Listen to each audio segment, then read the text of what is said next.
The test is in 4 parts, Part 1, Part 2, Part 3, and Part 4. Now look at Part 1. Part 1. You will hear a conversation between two students attending a university open day. First, you have some time to look at questions 1 to 5.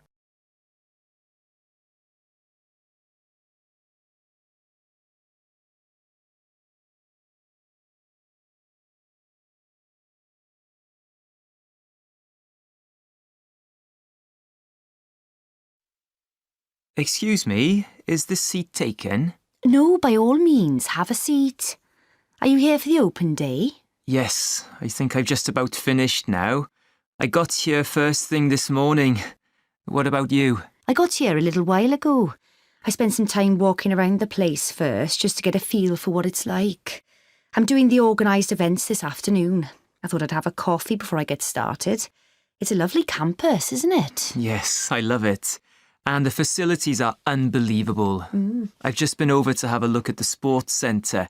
There's an Olympic-sized swimming pool, a gym, squash courts, everything really.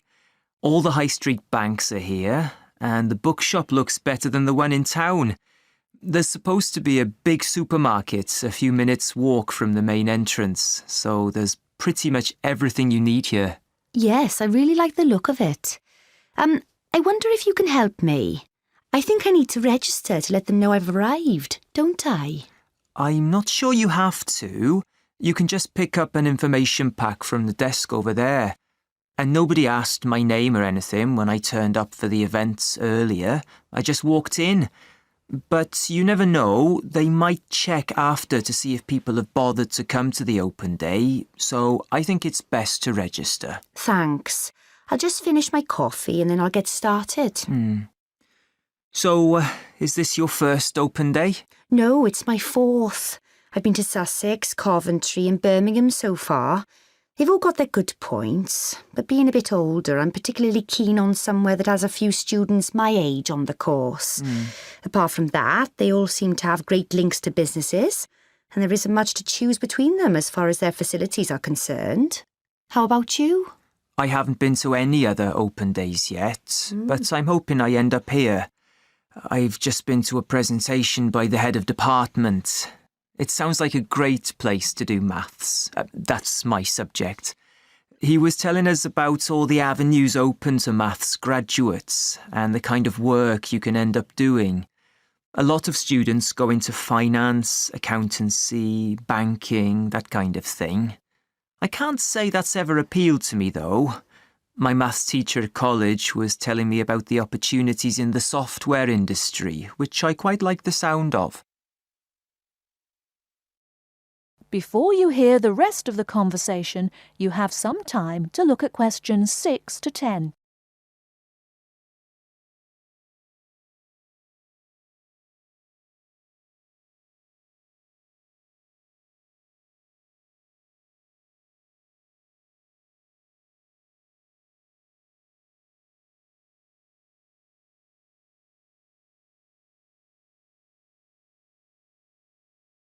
Now listen and answer questions 6 to 10. Well, I hope you managed to get in. According to the letter they sent me, my department is doing something similar. There's a talk later this afternoon by the head. I can't miss that.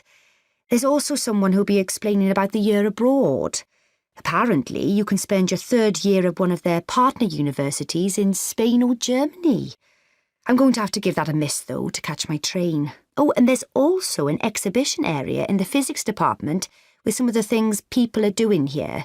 I'll try and catch that. There were a few 2nd and 3rd year students at the exhibition I went to. One of them gave me some great tips on finding work as well. I already knew about a couple of accountancy firms in the area that offer work experience. That's on a voluntary basis, though. But apparently the students helping here on the open day get paid, and the university advertises other jobs that come up now and again, so that's worth remembering. And a lot of the shops here are always looking for staff. That's useful to know. I overheard someone saying there's a tour of some of the halls of residence in about half an hour, so I think I'll register and try to fit that in before I go to the talk. Are you thinking of living on campus? I've not made my mind up yet. I don't live far from here. My parents' place is just the other side of town. I could easily get the bus onto campus. Plus, it would be a lot cheaper if I stayed at home.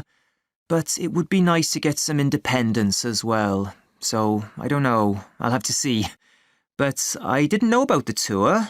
Would you mind if I tag along with you? No, not at all. Let me just finish my coffee and I'll go and register. That is the end of part 1. You now have half a minute to check your answers.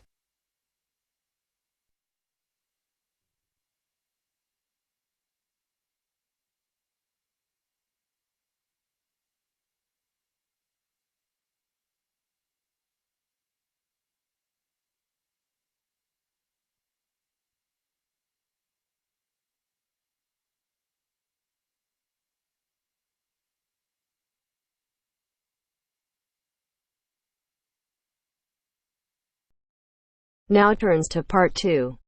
Part 2.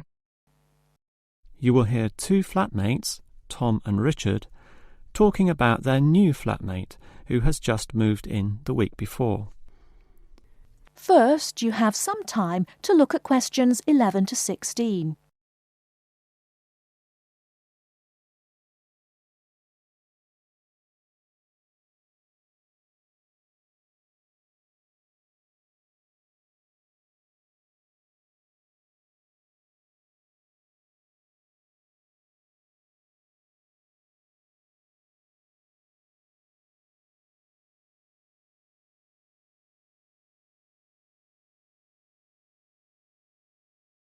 Now, listen carefully and answer questions 11 to 16. Hi, Richard. I'm glad I caught you here. Can I just talk to you about something? Our new flatmate, Anders, is not quite what I had hoped. I was wondering if you shared my concerns about some of his behaviour. Yes, Tom, I know what you mean, but we can't be entirely negative. He has good points. I mean, at least he's quiet. He doesn't play loud music all night or bother others or turn his TV up, disturbing everyone. Sure, he's quiet, but remember our last flatmate? He'd say hi to you and smile and treat everyone politely. In comparison, this new guy is very impolite. He just grunts in reply and sometimes ignores me altogether. I guess that's just his way. You know, just his character. I don't think he realises he's being impolite, and it shouldn't matter to us too much. We can just ignore him too and quietly live our own lives. But his friends are hard to ignore when they visit. I know what you mean, but how often does that happen? I rarely see them, maybe once or twice a month. If they came more often, it might be a problem, but as it is, such rare visits don't matter so much. Wouldn't you say so? Well, I'm not sure, since it's very obvious when they're here because of all the cigarette smoke in the house. It stinks up the place, and you know we don't allow smoking on the premises. Well, I've never seen them doing this. Maybe they do it outside. Perhaps we can talk to Anders about it. Always remember, though, in one respect, he's a good tenant, and it's the most important aspect. The previous flatmate would always pay the rent late. I know what you're going to say. This guy pays promptly. But there's more to being a good tenant than prompt payment. I mean, you need to turn off the TV, clean up your dishes, dress respectably, be polite, and so on. I guess what I'm saying is that basically you need to cooperate with the others, and this new guy fails significantly in this respect. Okay, I suppose you have a point there. Before you hear the rest of the talk, you have some time to look at questions 17 to 20.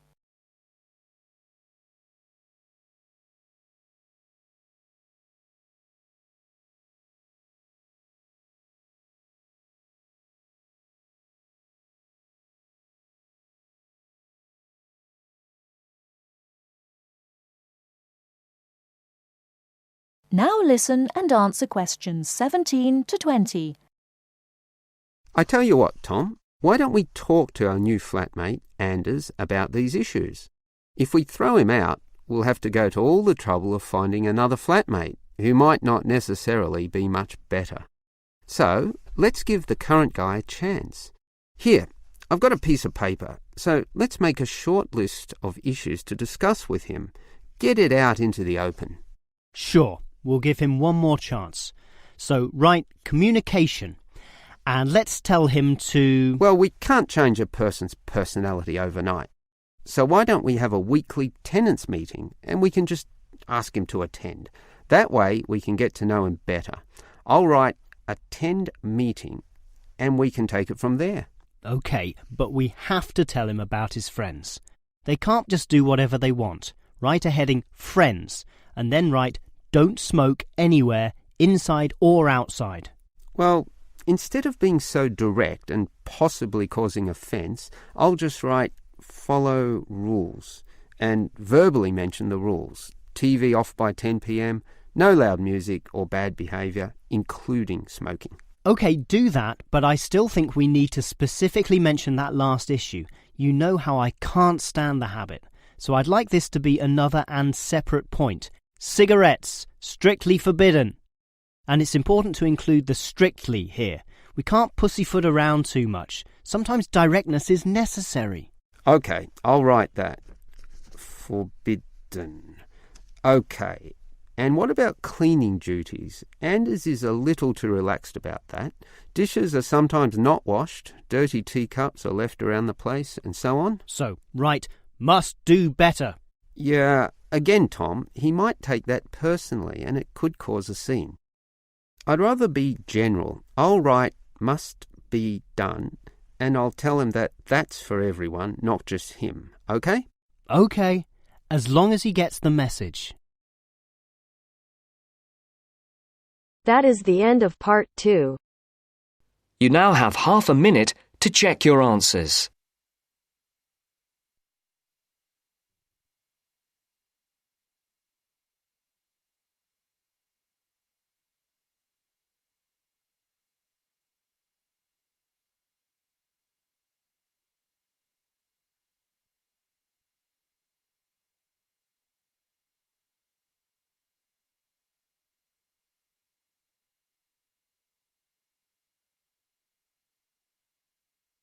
Now turns to part 3. Part 3. You will hear a lecture on volcanic activity and its effect on the atmosphere. First, you have some time to look at questions 21 to 25.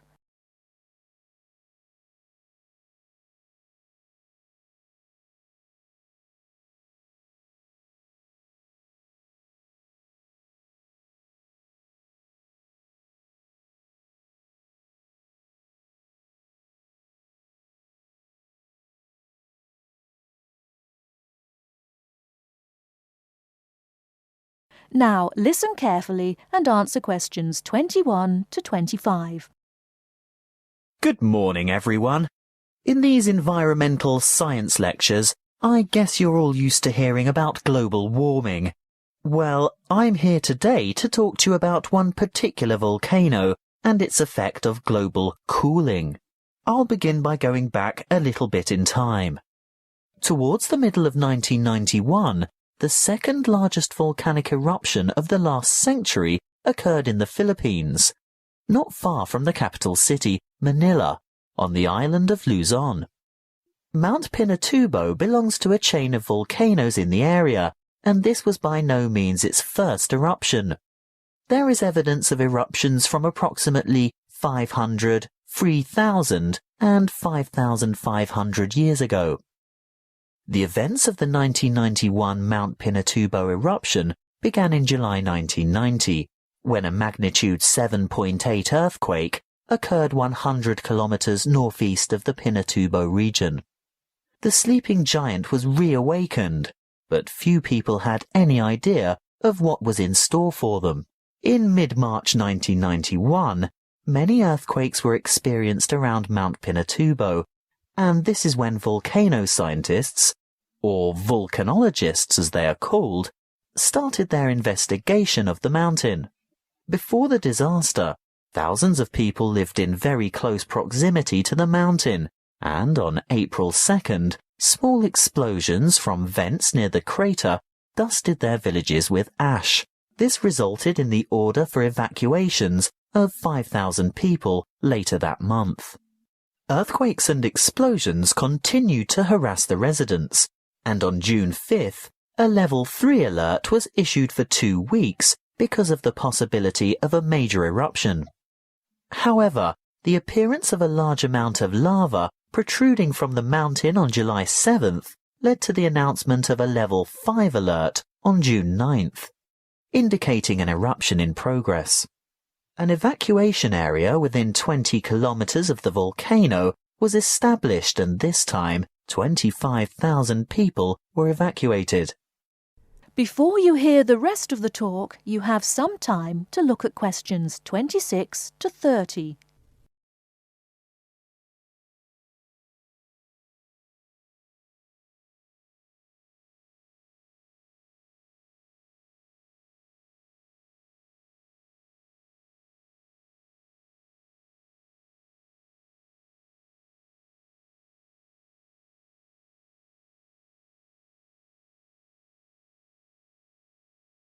Now listen and answer questions 26 to 30. Were evacuated. On the following day, Clark Air Base was evacuated, and the danger radius was extended to 30 kilometers from the volcano, resulting in the total evacuation of 58,000 people. On June 15th, just after midday, the eruption of Mount Pinatubo commenced and lasted 9 hours, causing numerous major earthquakes due to the collapse of the land at the top of the mountain and the creation of a huge caldera. What's a caldera, I hear you say? Well, it's obvious really. With a huge eruption such as this, where enormous amounts of material have exploded into the air, the summit falls into what is now an empty chamber and thus forms a large crater. As luck would have it, as the eruption was taking place, a tropical storm was passing just to the northeast of Mount Pinatubo, bringing a lot of rainfall to the area. The dust and cinders that had been thrown up into the atmosphere combined with the water vapor from the storm to cause a rainfall of tephra that fell across the whole island of Luzon. Most of the people who perished during the eruption did so because of the weight of the ash collapsing roofs and killing the occupants of the houses. If it hadn't been for that passing storm, the death toll would certainly have been much lower. But that's not all. Besides the ash, Mount Pinatubo expelled between 15 and 30 million tons of sulfur dioxide gas. Can you guess what happened next? Yes, the sulfur dioxide mixed with water and oxygen in the atmosphere to become sulfuric acid, which is a major contributor to ozone reduction. The eruption plume from Mount Pinatubo reached high into the atmosphere, attaining an altitude of 34 kilometers, and the resulting aerosol cloud spread around the Earth in 2 weeks and had covered the planet within a year. During the years 1992 and 1993, the ozone hole situated over Antarctica reached an unprecedented size. The cooling effects of this cloud over the Earth were remarkable. It reduced global temperatures considerably. In the United States, for example, we experienced our 3rd coldest and 3rd wettest summer in 77 years during 1992. That is the end of part 3. You now have half a minute to check your answers.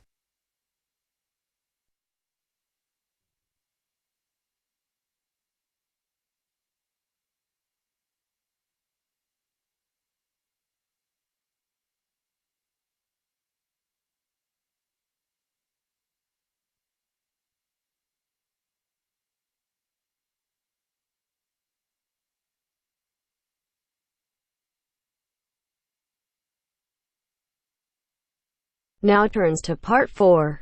Part 4. You will hear an introductory lecture to a course on Southeast Asia. First, you have some time to look at questions 31 to 40.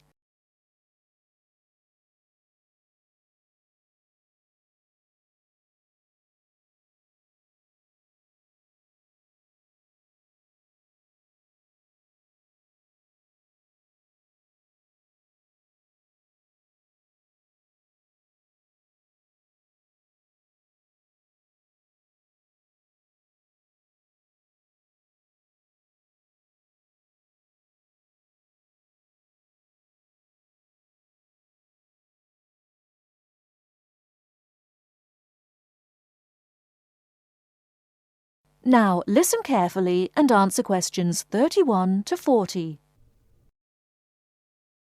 My name is Paul Stange. I'm coordinator of this course.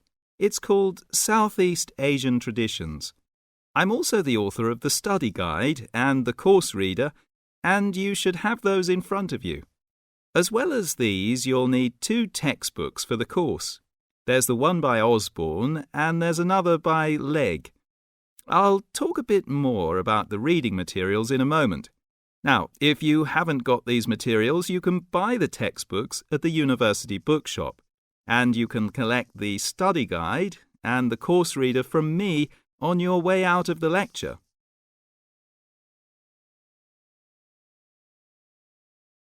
The purpose of this lecture is simply orientation. What I'm going to do is introduce myself, talk you through the course, and give you some additional advice, apart from what's contained in the study guide, on dealing with the various assignments for the course. First of all, the materials. You'll find the 2 textbooks very clear, and they give a good basic coverage of the history of the region. Most of the reading materials in the reader are fairly easy-going, but I have to warn you that 2 of them are quite difficult. These are the readings by Smale and Bender, and of these 2, the one by Bender is perhaps the more challenging. But don't let that put you off, because understanding these 2 readings is important to help you develop a clearer understanding of the cultures. In other words, they'll help you acquire greater sensitivity to the differences between the various cultures in the region.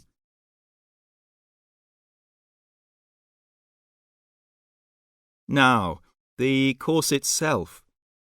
The course has multiple aims. It's primarily a history course, but it's not only a history course. It is, in most respects, a cultural history course focusing on Southeast Asia.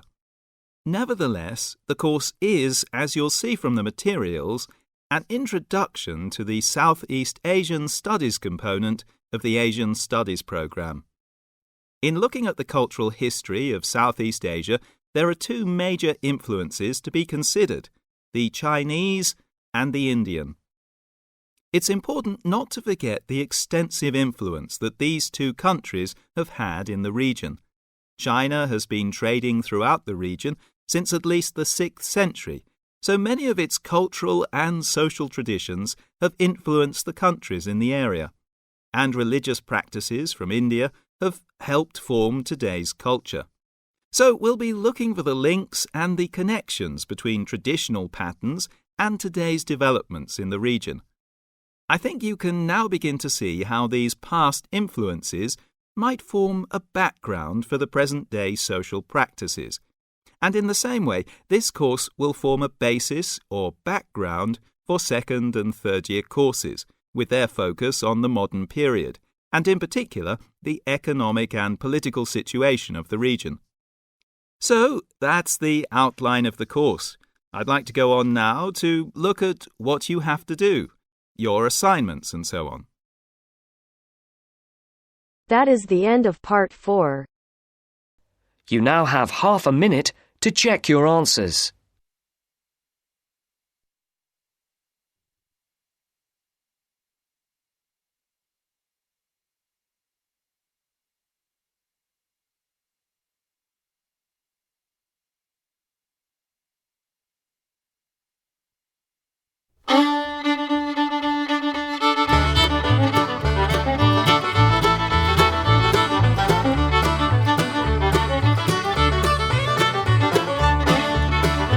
That is the end of the test.